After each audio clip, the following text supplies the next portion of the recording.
Selamat pagi dan salam sejahtera dalam kasih Tuhan Yesus Kristus. Haleluya. Haleluya. Senang sekali bisa ada di GPD Logos Balung. Kerinduan ini sudah sekian lama, tapi puji Tuhan kemarin bisa sampai di sini ya Pak Gep. Ibu Rohani menyambut saya ya dengan sukacita. Lebih hebatnya lagi memberi kepercayaan untuk melayani, membagikan berkat lewat firman Tuhan pagi hari ini ya. Jadi saya ada di Surabaya ya, karena ada pengerja yang praktek di Pendeta Nomande almarhum. Itu pengerja itu sudah membantu pelayanan di sana 6 tahun. Jadi kemarin tanggal 25 ya diberkati di Mojokerto karena dia melayani di Mojokerto sehingga sudah diberkati, dan kemarin sudah pergi ke Nias ya, mereka jenguk orang tua di sana dan mereka akan kembali. Jadi begitu saya lihat saudara saya Bu Gemaria, Pak Jim, biasanya kan ada postingan jemaat memberkati kan, saya selalu komen dan puji Tuhan. Dari situ saya ada di sini, haleluya, Tuhan berkati. Saya bilang sama Pak Gembala kemarin saya sampai, saya bilang satu-satu artinya kan Pak Jimmy sama Bu Gemaria kan sudah pergi ke Rote. Jadi hari ini saya ada di sini, saya bayar utang satu-satu. Ya puji Tuhan, haleluya. Jadi senang sekali bisa ada dan bisa beribadah bersama jemaat Tuhan yang ada di sini. Tuhan Yesus memberkati. Bapak Gembala, Ibu Rohani, mari kita sama-sama membuka Alkitab kita. Puji Tuhan, haleluya. Alkitab berkata bahwa manusia ditebus bukan dengan barang yang fana, bukan juga dengan perak atau emas, tapi dengan darah yang mahal, yakni darah Yesus Kristus. Haleluya. Pujian yang kita nyanyikan tadi merupakan pertanyaan yang mesti kita jawab. Dengan apakah kita balas kebaikan Tuhan? Tidak ada. Apakah dengan kedudukan pangkat kita, dengan harta kita, dengan kekayaan kita tidak bisa balas kebaikan Tuhan? Amin. Tapi dengan segenap hati kita, dengan segenap hidup kita, kita mau beri, kita mau persembahkan. Karena Roma 12 ayat 1 berkata bahwa beri persembahkanlah tubuhmu kepada Tuhan sebagai persembahan yang hidup, itulah ibadahmu yang sejati. Haleluya. Jadi hari ini kita ada di rumah Tuhan karena kita mengasihi Tuhan. Haleluya. Bukan karena setiap minggu gereja. Karena ibadah itu bukan tradisi, bukan liturgi, tapi itulah ketetapan perintah Allah yang harus dilakukan oleh pengikut-pengikutnya sampai selama-lamanya. Haleluya. Dan karena itu kita ada di sini untuk menyukakan dan menyenangkan hati Tuhan. Amin. Judul renungan kita pada pagi ini adalah Yesus penebus hidup manusia. Kita bisa temukan ayat ini dalam kitab Roma pasal 6. Ayat yang ke-10 dan ayatnya yang ke-11. Mari sekali lagi kita sejenak bangkit berdiri sambil membuka dan melihat kitab Roma pasal yang ke-6 ayat 10 dan ayat 11. Alkitab mencatat demikian. Ya, ayat 10.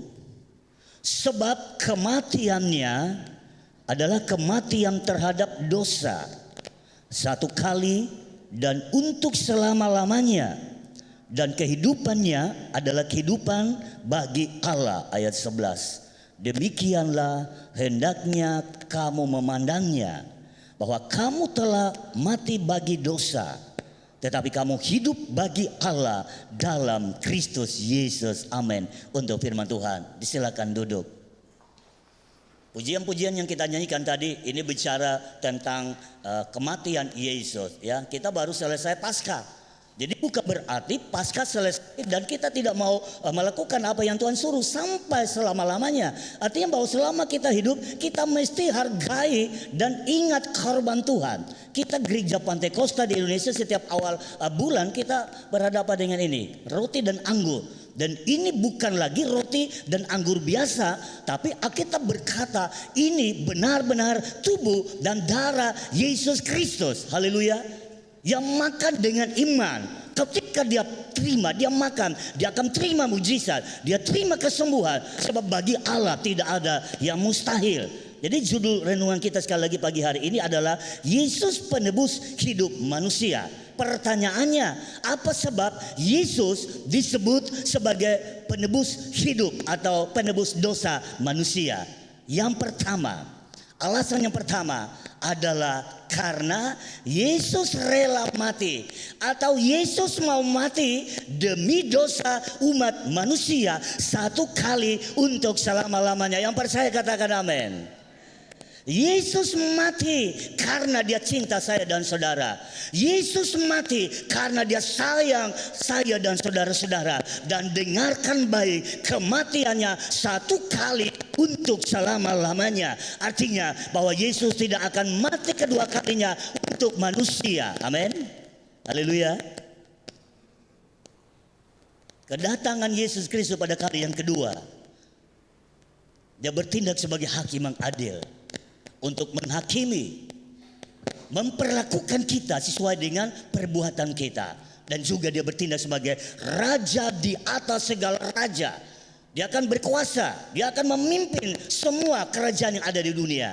Dan itu yang kita mesti bangga dalam hidup kita, bahwa kita tidak sekedar menjadi orang Kristen, pengikut Yesus, tapi sekiranya hal ini kita pertahankan sampai kedatangan Yesus Kristus pada kali yang kedua. Jadi jemaat yang dikasih oleh Tuhan, sekali lagi, kenapa Yesus mati? Karena dia rela tanggung pikul dosa saya dan saudara-saudara, yang seharusnya saya dan saudara-saudara harus dihukum.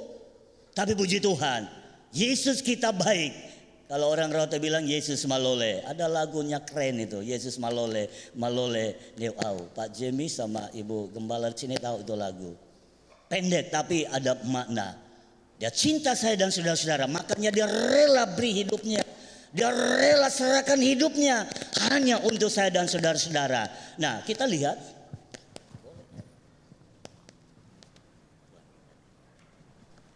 Iya, jadi setelah Yesus datang pada kali yang pertama, dia sudah tebus saya dan saudara-saudara. Maka yang Yesus lakukan sekarang, dia mati bangkit naik ke sorga. Sekarang dia ada di sorga, amin. Dia ada di sorga, dia siapkan tempat bagi kita. Dan Alkitab berkata, tempat itu tidak dibuat, tidak dikerjakan oleh tangan manusia, tapi dibuat, dikerjakan oleh tangan Allah sendiri. Amin. Dan tempat itu dahsyat. Dalam Wahyu pasal 21-22, di situ ditulis dengan jelas oleh Rasul Yohanes tentang kota itu, tentang tempat itu. Dahsyat. Betapa senang bahagianya kalau kita nikmati tempat itu. Dan memang tempat itu dipersiapkan untuk kita. Dan yang kedua, sekarang Yesus ada di sorga. Dia tidak berdiam diri, tapi dia sembahyang buat saya dan saudara-saudara. Haleluya. Karena dia tahu bahwa kita masih ada di dunia. Kita berhadapan dengan situasi yang kalau tidak ada firman dalam hati kita, kita bisa terseret oleh kondisi dunia. Tapi puji Tuhan, Yesus ada di sorga. Dia kirim Roh Kudus untuk menyertai, menolong, menghibur kita dalam suka dan duka. Haleluya. Ada kabar baik yang turun dari sorga. Ada kabar sukacita yang turun dari sorga untuk menghibur, menguatkan kita. Sehingga walaupun hari-hari kita jalani berat, tapi ada sukacita dalam melayani Tuhan. Amin. Jadi mari kesempatan yang Tuhan beri kita gunakan sebaiknya untuk melayani Tuhan. Nah, tadi saya bilang apa sebab Yesus disebut sebagai penebus hidup? Jawabannya tadi karena Yesus rela mati demi dosa saya dan saudara-saudara. Jadi orang-orang yang tunggu Tuhan, orang-orang yang menantikan Tuhan sampai kedatangan Yesus Kristus pada kali yang kedua, merekalah yang menerima keselamatan itu. Amin. Jadi kita sedang berkompetisi. Kita ke gereja, kita doa, kita menyembah, kita doa puasa, kita melakukan pelayanan firman. Itu kita sedang bertanding dalam pertandingan rohani. Haleluya. Rupanya Pak Jimmy dengan Ibu Rohani sama saya senangnya olahraga, saudara. Dan kalau senang sekali, saya kemarin masuk di pasturi dan itu memang sudah saya tahu. Ada begitu banyak piala, hadiah karena menang kan? Menang. Orang yang menang pasti dapat hadiah. Haleluya. Demikian juga pertandingan rohani. Ketika kita berjuang sampai garis akhir, kita pasti mendapat hadiah. Hadiahnya adalah mewarisi sorga yang kekal untuk selama-lamanya. Coba kita lihat Ibrani pasal yang ke-9 ayat 28, bahwa benarkah Yesus satu kali mati dan untuk itu dia datang sebagai hakim yang adil? Kita lihat di dalam kitab Ibrani pasal yang ke-9 ayatnya yang ke-28. Ayat 28 disebut di sana, ditulis bahwa demikian pula Kristus hanya satu kali saja mengorbankan dirinya untuk menanggung dosa banyak orang. Sesudah itu ia akan menyatakan dirinya sekali lagi tanpa menanggung dosa untuk menganugerahkan keselamatan kepada mereka yang menantikan Dia.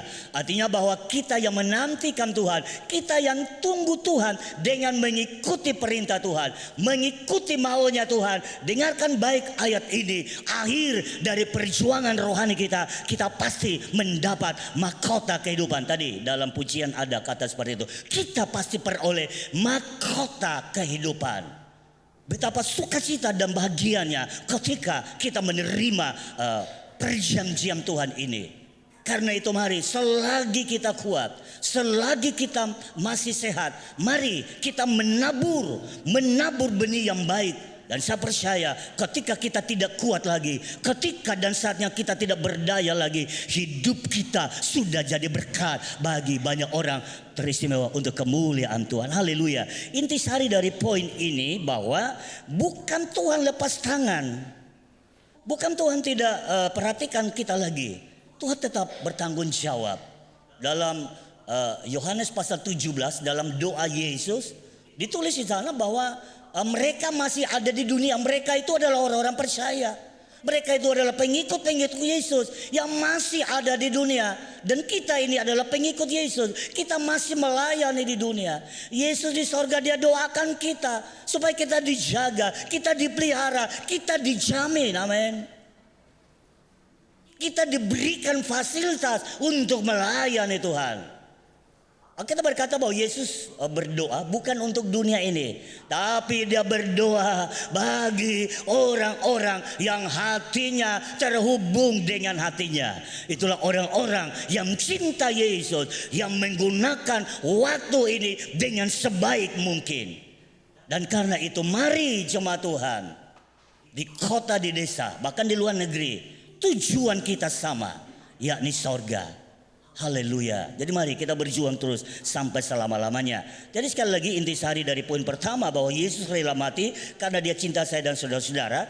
Bukan berarti Yesus lepas tangan, tapi Yesus tetap perhatikan. Tapi berjalannya waktu saudara-saudara, kita kadang-kadang terseret, terkecoh dengan kondisi yang ada di depan kita, di samping kiri kanan kita, di belakang kita. Kita berkata bahwa kita arahkan pandangan kita ke depan, tapi namanya manusia normal, kadang-kadang kita tengok ke belakang. Bukan cuma tengok, tapi akhirnya menyatu, serupa lagi dengan dunia. Padahal pesan Tuhan bahwa jangan kita serupa dengan dunia. Serupa itu mirip atau sama. Jadi dalam kitab Wahyu pasal 22 ayat 11 dikatakan bahwa Tuhan kasih kehendak bebas. Kehendak bebas artinya kita memilih untuk menentukan tujuan hidup. Selalu saya bilang sama jemaat di Rotes sana bahwa yang menentukan masuk surga, menentukan jemaat masuk neraka bukan gembalanya. Amin. Gembala itu hanya memimpin, mengarahkan kepada jalan yang benar. Tapi yang menentukan masuk surga, masuk neraka adalah masing-masing kita. Haleluya. Masing-masing kita. Gembala diberikan kepada untuk mengajar, kasih ingat. Gereja ya, kalau hari Minggu gereja. Tapi bukan berarti menuntun dan membawa ke surga. Itu kembali kepada pribadi kita masing-masing. Makanya di dalam kitab Wahyu pasal 22 ayat 11 dikatakan di sana bahwa biarlah yang jahat tambah jahat, yang benar tambah benar, yang cemar tambah cemar, yang kudus tambah kudus. Jadi ini pilihan jemaat Tuhan. Pilihan kita mau masuk dalam kategori orang benar dan tiap hari hidup dalam kekudusan, atau sebaliknya pilih pada kategori yang jahat dan biarlah hidupnya tambah cemar. Itu pilihan. Kita sedang berhadapan dengan pilihan ini. Tapi puji Tuhan, Yesus itu baik. Dia ada di sorga. Selain dia berdoa sembahyang untuk kita, tapi dia sudah kasih penolong Roh Kudus untuk menyertai kita sampai selama-lamanya. Mari biarlah kesempatan di hari-hari terakhir, karena Alkitab bilang hari-hari sekarang yang kita lalui tidak semakin baik, semakin jahat. Makanya katakan kita mesti gunakan waktu sekarang dan bersikaplah seperti orang bijak, orang arif yang mengerti, yang memahami kehendak Allah. Dan itu perjuangannya tidak akan sia-sia, tapi dia akan mendapat sesuatu karena dia mempersembahkan hidupnya kepada Tuhan. Puji Tuhan. Yang kedua, apa sebab Yesus disebut sebagai penebus hidup atau penebus dosa manusia? Yang kedua, tujuan Yesus hidup, bangkit dari orang mati bukan untuk dosa, tapi untuk hidup bagi Allah. Haleluya. Benar, Yesus secara manusia mati, bangkit pada hari yang ketiga. Hari ketiga itu dia menerobos perut bumi. Dan ketika Yesus dikuburkan 3 hari, dia bukan mati seperti manusia biasanya. Tapi dalam 3 hari di perut bumi itu, Yesus sedang berkompetisi. Yesus sedang bertanding. Lawannya siapa? Maut. Amin. Dan ternyata Alkitab bilang, Yesus menang. Dia merebut, dia ambil kunci kerajaan maut. Sehingga dia bangkit pada hari ketiga. Dan di sorga, selain dia merebut, dia ambil kunci kerajaan maut, tapi juga dia pegang kunci kerajaan sorga. Amin. Berarti neraka dan sorga ada di tangan Tuhan. Mau pilih mana? Itu pilihan saudara-saudara, termasuk saya, ya kan? Jadi mari saudara-saudara, kebangkitan Yesus, ya, kehidupan Yesus adalah untuk kemuliaan Tuhan. Artinya kalau kita hidup bagi Allah, maka mati pun untung lebih hebat, lebih dahsyat lagi mereka yang mati dalam Tuhan saat kebangkitan. Saudara-saudara, mereka akan memerintah bersama-sama dengan Yesus. Masuk dalam kebangkitan pertama. Jadi kebangkitan pertama adalah bagi orang-orang yang mati di dalam Yesus. Kebangkitan kedua adalah mereka mati di luar Tuhan. Itulah neraka. Jadi itu kembali kepada pilihan kita. Kalau kita mau mewarisi sorga, mari selagi ada waktu kita perbaiki hidup kita. Kita beri, kita serahkan, kita percayakan hidup kita pada Tuhan. Pasti Tuhan buat yang terbaik. Nah, pertanyaannya bagaimana caranya supaya hidup kita benar-benar untuk Allah. Karena nomor 2 bilang tujuan Yesus hidup bangkit bukan untuk dosa. Yesus sudah kalahkan dosa, Yesus sudah kalahkan maut, dan dia bangkit dan sekarang ada di sorga untuk kehidupan Allah, ya, berkenan kepada Allah. Dan itu contoh, itu adalah gambaran kita adalah pengikut Yesus. Sebagaimana Yesus bangkit, maka hidup kita harus untuk kemuliaan Tuhan. Pertanyaannya, seperti apakah atau caranya seperti apa supaya hidup kita untuk Allah? Yang pertama, jangan izinkan dosa berkuasa atas tubuh kita dan turuti keinginannya. Amin. Coba kita tengok ayatnya yang ke-12 dalam pembacaan tadi, Roma pasal yang ke-6. Roma pasal yang ke-6 ayat yang ke-12. Bagaimana caranya supaya kita hidup untuk Allah adalah pertama, jangan izinkan dosa berkuasa atas tubuh kita. Ayat 12 bilang begini, sebab itu hendaklah dosa jangan berkuasa lagi di dalam tubuhmu yang fana, supaya kamu jangan lagi menuruti keinginannya. Amin. Kalau kita sudah diselamatkan, kita sudah ditebus, kita sudah dibeli dengan harga yang lunas dibayar. Dengarkan baik, jaga hidupmu baik-baik. Saya juga sebagai hamba Tuhan harus jaga hidup baik-baik. Kita kan ngajar jemaat nih. Kita kan menjadi mediator, penghubung antara Allah dengan jemaat. Persiapkan jemaat, kita mengajar, kita membentuk, kita asuh dengan sebaik-baiknya. Kalau kita akui, kita percaya bahwa kita sudah ditebus, maka kita punya hidup sekarang adalah untuk kemuliaan Tuhan. Hidup kita sangat berarti. Hidup kita sangat berharga. Karena Tuhan sudah beli kita dengan harga yang lunas dibayar. Kita dibeli oleh Tuhan bukan cicil. Cash. Seperti kita kredit barang di toko. Kalau cash, taruhlah 1 tahun barang itu walaupun sudah ada di tangan kita. Kita sudah bawa pulang, kita sudah gunakan. Tapi itu belum milik kita 100%. Tunggu sampai selesai selesai sisanya, baru barang itu menjadi milik kita. Benar? Demikian juga dengan Yesus. Yesus itu sudah bayar kita itu lunas. Jadi kalau sudah lunas, bahwa benar Alkitab bilang kita ini adalah milik Tuhan. Kita ini adalah pewaris kerajaan sorga. Tapi jangan lupa, berjalannya waktu, keselamatan, harga yang sudah dibayar itu bisa hilang. Makanya kita tidak bisa berkata bahwa sekali selamat tetap selamat. Tidak bisa, saudara.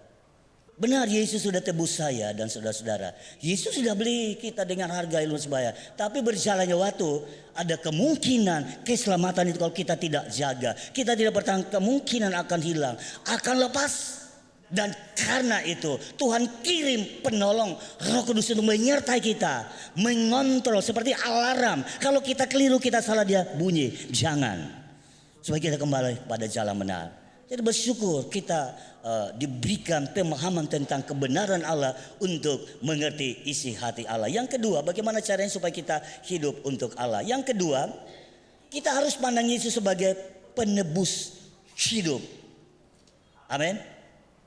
Kita harus pandang Yesus. Pandang itu seperti melihat. Kita mengarahkan pandangan kita ke atas. Ya. Kita harus arahkan pandangan kita ke atas. Karena kita percaya bahwa Yesus ada di atas, di sorga. Ya kan? Coba kita lihat ayatnya 11 dari Roma.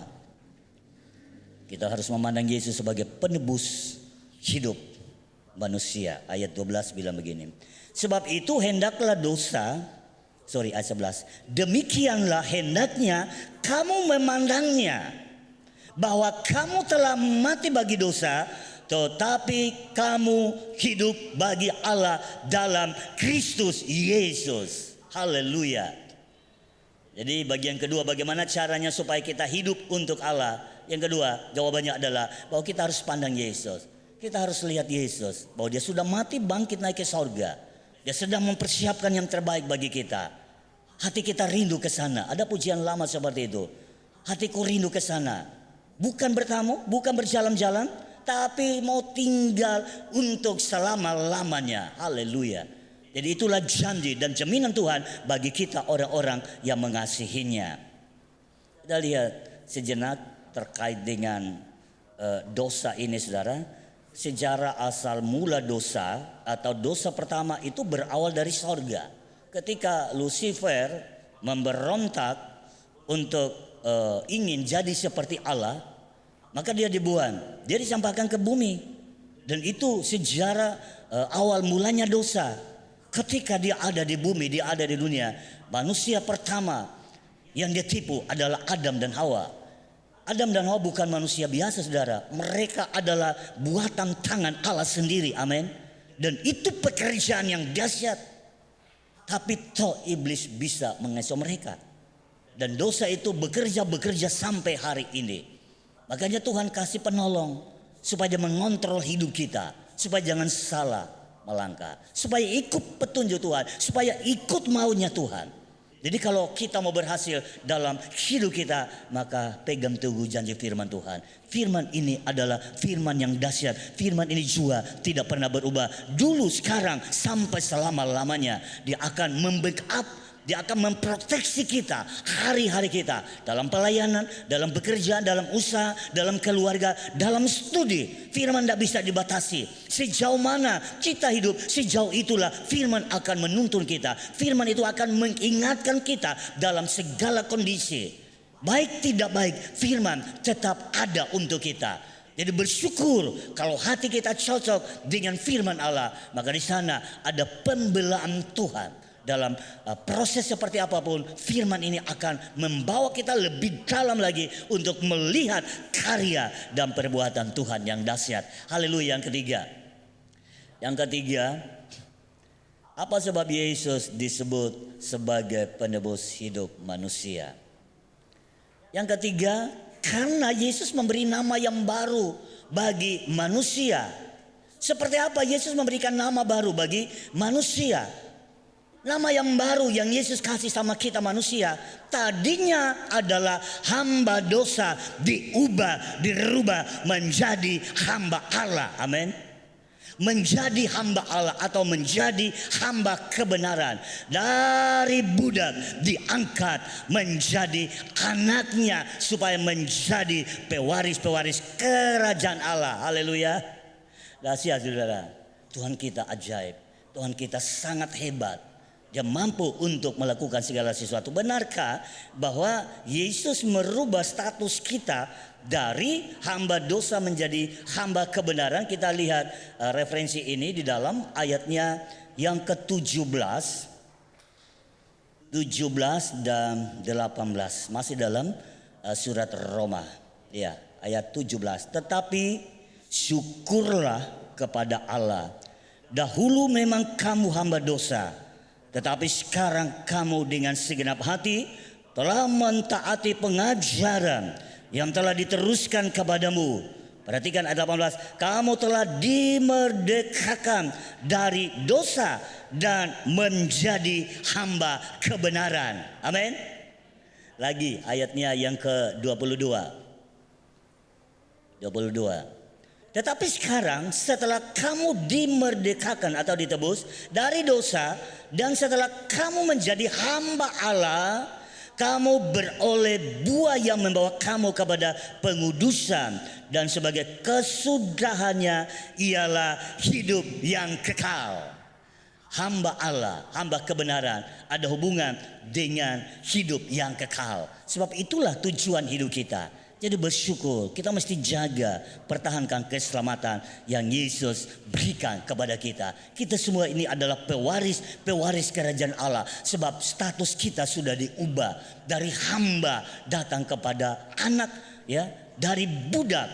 Ya, kita ini pekerja-pekerjanya setan, ya kan dulu. Tapi sekarang kita menjadi pekerja-pekerjanya Allah. Makanya ada tempo dulu lagu bilang, kerja buat Tuhan terlalu manis. Walau atau tidak ada gaji, kita tetap bersuka cita. Gaji kita nanti kita terima saat Yesus datang pada kali yang kedua. Sebab penghakiman Tuhan itu adil, benar, dan jujur. Haleluya. Tuhan itu tidak bisa dibayar, tidak bisa disogok. Benar? Haleluya. Jadi kalau dia membalaskan sesuatu kepada kita itu benar, tidak perlu kita komen. Ini bukan FB. FB itu saudara kita bisa komen. Kalau Tuhan kasih hukuman pengadilan itu adil, itu pasti benar saudara. Ya di atas ya, tidak di atas tidak. Itulah Tuhan kita, adil dalam segala sesuatu. Yang terakhir, apa sebab sehingga Yesus disebut sebagai penebus hidup manusia? Yang terakhir adalah Yesus membuktikan bahwa dia Tuhan yang hidup dan berkuasa di langit, di bumi, dan di bawah bumi. Haleluya. Yesus buktikan. Dia ingin buktikan kepada dunia, orang-orang Yahudi yang menyalibkan dia. Dia buktikan bahwa benar dia mati, tapi dia bangkit. Lebih hebat lagi, dia katakan dia ada di sorga. Dan itu sesuatu yang benar-benar terjadi. Makanya di dalam Kisah pasal 17 itu dibuat sebuah komparatif, perbandingan, perbedaan antara Yesus yang sudah mati bangkit naik ke sorga dengan dewa-dewa yang ada di Athena atau Yunani. Saya tidak baca ayat ini, tapi hanya sekedar referensi kepada kita bahwa firman ini diucapkan oleh Rasul Paulus di Areopagus, Athena Yunani, ketika dia bersoal jawab dengan ahli pikir dari golongan Epikuros dan Stoa. Paulus bilang bahwa kebangkitan Yesus itu adalah benar-benar terjadi, sehingga banyak orang percaya, banyak orang menerima Yesus sebagai juru selamatnya. Dan itulah menjadi landasan bagi kita orang percaya bahwa sejauh mana kita hidup, sejauh itulah kasih karunia Allah berikan bagi kita. Jadi jemaat Tuhan yang ada di GPD Logos, mari kita mau kerja buat Tuhan. Kita mau percayakan hidup kita kepada Tuhan. Yakini bahwa janji Tuhan adalah ya dan amin. Dan saya meyakini bahwa ketika kita berjalan di dalam kehendak Tuhan, berjalan di dalam maunya Tuhan, pertandingan rohani kita tidak percuma, tidak sia-sia, tapi membuahkan hasil, yakni kita akan sama-sama nikmati kerajaan sorga kekal untuk selama-lamanya. Tuhan Yesus memberkati. Pelayanan selanjutnya saya kembalikan kepada Bapak Gembala. Haleluya.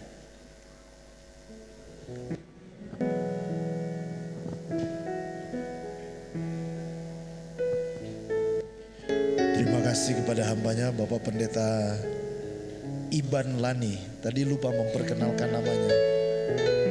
Bapak Pendeta Iban Lani, pelayanan di daerah Kepulauan Rote. Terima kasih, Tuhan berkati.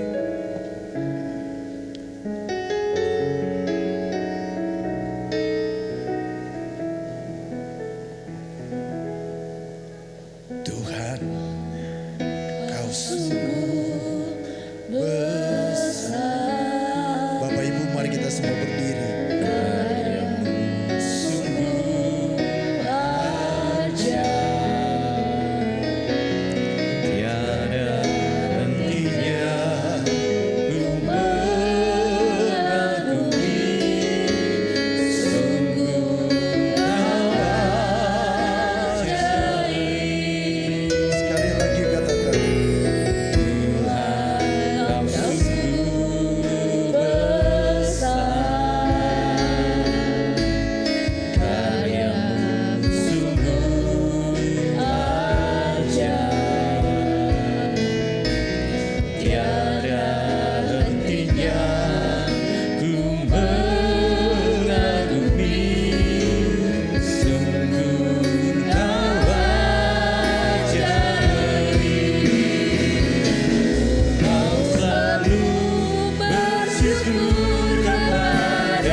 Oleh penebusan Tuhan Yesus di Golgota, hidup kita yang tidak berarti dibuat menjadi berarti.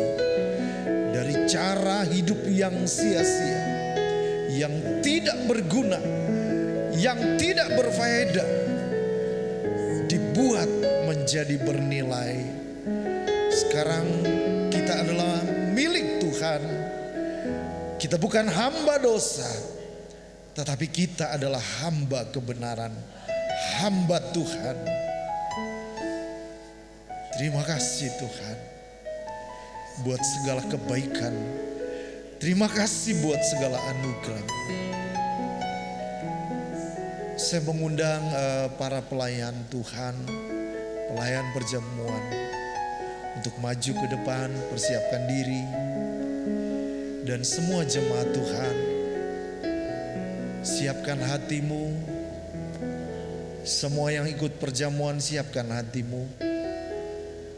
Kita menghormati, kita menghargai pengorbanan Kristus. Terima kasih Tuhan.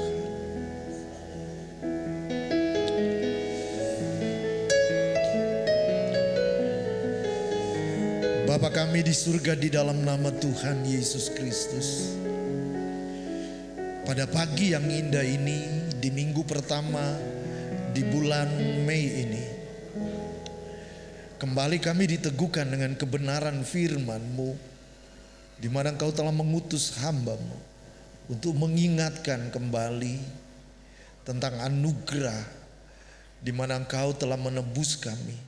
Dan kami adalah milik Tuhan, bukan milik dunia, bukan milik kuasa kegelapan, tapi kami milik Tuhan Yesus. Terpuji nama Tuhan. Di pagi ini kami akan menikmati tubuh dan darah Yesus yang benar-benar sudah tersalib, yang mati dan bangkit dan naik ke sorga, dan menyiapkan tempat bagi semua milik kepunyaannya yang telah ditebus dengan darahnya dan yang selalu setia. Di pagi ini kami tetap percaya bahwa kuasa darah Tuhan Yesus itu mematahkan segala belenggu kutuk, dan kami berjalan dalam anugerah Tuhan.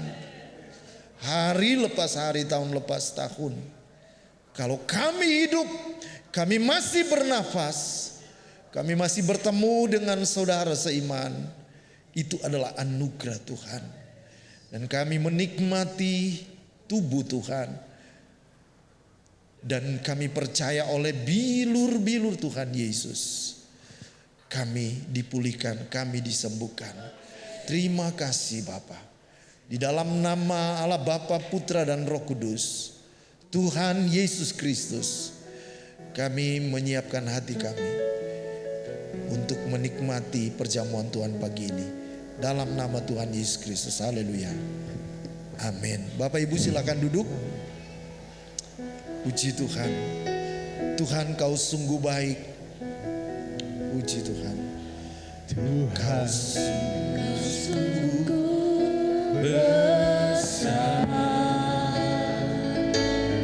karyamu sungguh ajaib, tiada hentinya ku mengagumi, sungguh kau ajaib.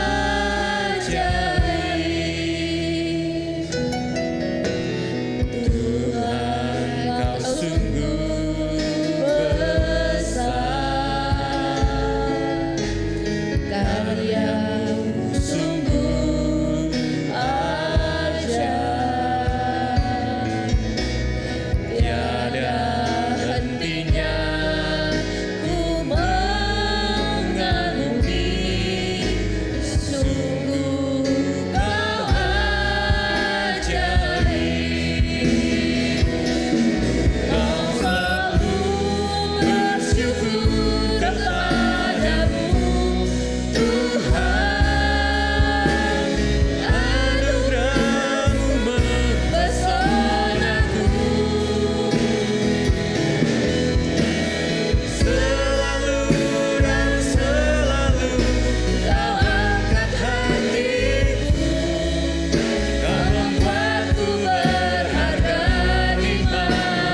Haleluya, puji Tuhan.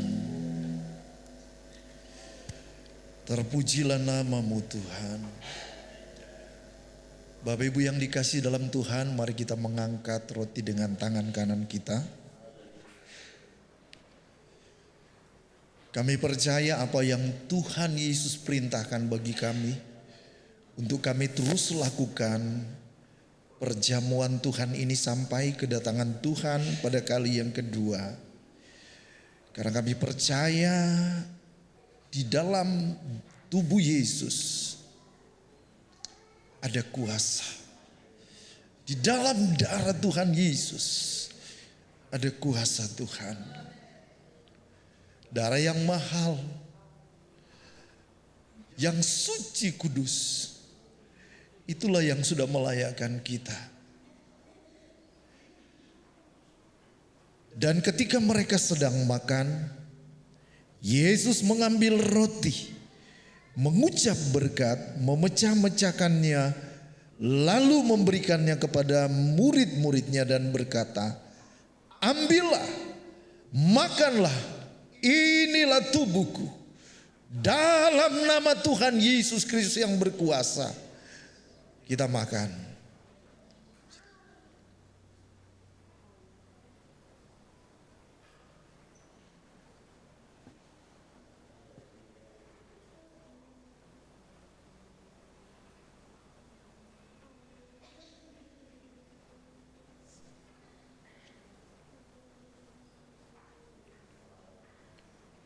Mari kita mengangkat cawan dengan tangan kanan kita.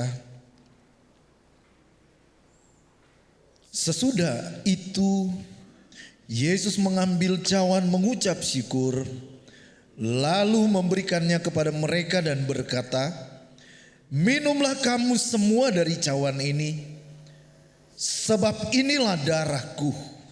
Amin. Darah perjanjian yang ditumpahkan bagi banyak orang untuk pengampunan dosa. Demi nama Tuhan Yesus yang berkuasa kita minum.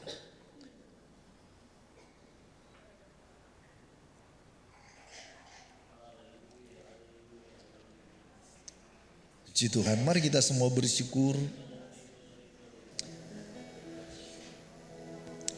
Terima kasih Tuhan. Terima kasih Tuhan. Terima kasih Tuhan. Haleluya. Kami boleh menyatu dengan Engkau Tuhan. Menyatu dalam kebenaran-Mu, menyatu dalam kasih-Mu. Kami boleh menyatu dalam anugerah dan kekuatan-Mu. Biar kami terus berjalan dalam anugerah-Mu Tuhan. Engkau ada dalam kami dan kami di dalam Tuhan.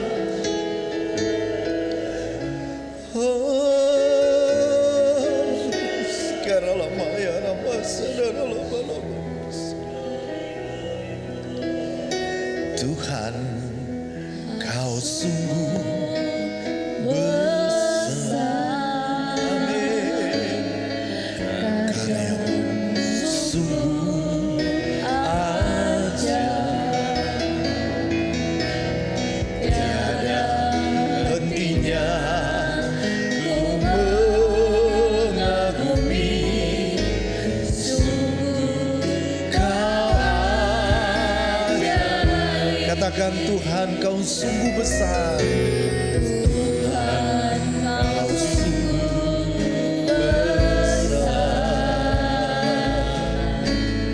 Karya-Mu sungguh ajaib.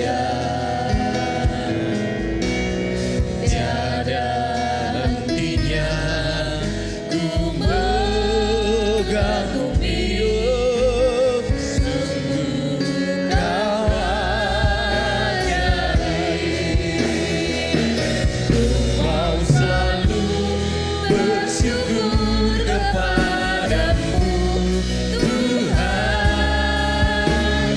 Anugerah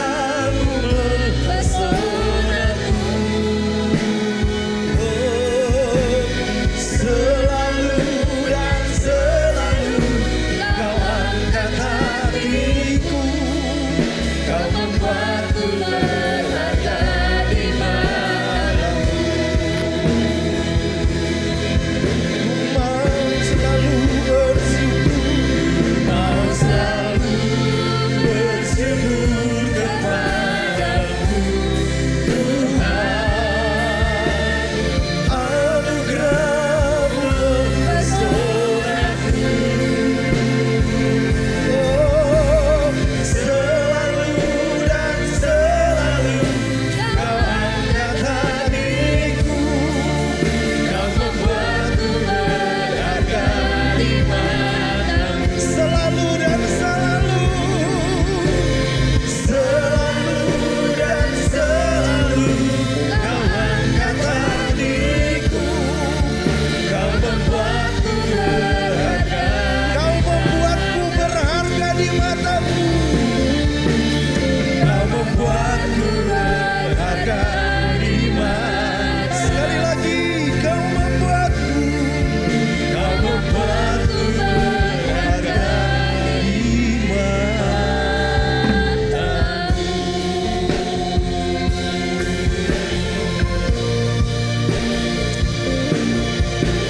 Terima kasih Tuhan. Terima kasih Tuhan.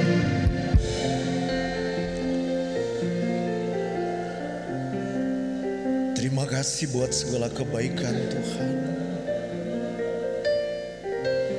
Terima kasih buat segala anugerah-Mu. Terima kasih buat penebusan yang luar biasa. Kami yang tidak berarti Tuhan, bawa kami menjadi lebih berarti. Kami yang seharusnya binasa, tapi anugerah-Mu yang telah menyelamatkan kami.